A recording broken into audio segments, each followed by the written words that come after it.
Good morning again, everyone, and happy Lord Day to all of you. It's another wonderful Sunday morning for all of us. So let us gather again to worship the Lord and give thanks to Him and praise Him.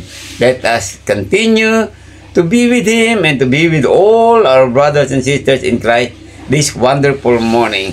And let us listen again before we going out to worship. So let us read the Bible verse for all of us this morning. And today, we're going to read Nahum chapter 1, verse 7. The Lord is good, a stronghold in the day of trouble, and He knows those who trust in Him. And in Tagalog, si Yahweh ay napakabuti, matibay na kandungan sa panahon ng kaguluhan. Mga nananalig sa Kanya'y Kanyang inaalagaan. And this Bible verse for all of us here in Nahum chapter 1 verse 7. Again, truly God is the great God, a good God. And He is the only one that we can trust in this world.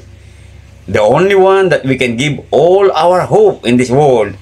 And here, He knows those who trust in Him. God knows us. So every time we worship, the Lord is with us.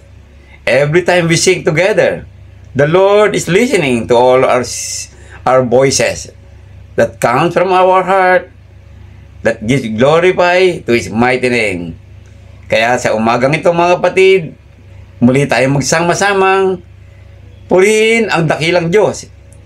Wala nang ibang mabuting Panginoon. Siya lamang ang dakilang Diyos sa mundong ito. Siya lamang ang ating matatakbuhan. Siya lang dapat ang ating pagkatiwalaan. Siya ang lahat-lahat sa ating buhay.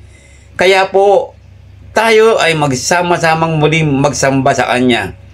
Pasalamatan sa mga nadaang araw ng ating buhay at sama-sama tayong magmahalan, magkaisa sa pagpupuri sa Panginoon Diyos. Huwag natin pong ipagwalang bahala muli ang araw na ito. The Lord knows us because we trust in Him. The Lord is looking at us and the Lord is waiting for us. Kaya po, halina po kayo. Unahin muna natin ang Panginoon bago ang lahat sa araw na ito. Huwag po tayong magpaliban. Huwag nating alisin ang pagtitiwala sa ating napakabuting at dakilang Diyos na punong-puno ng awa na nagbibigay ng buhay sa atin. Kaya po, magandang umaga muli sa inyo and happy Lord's Day!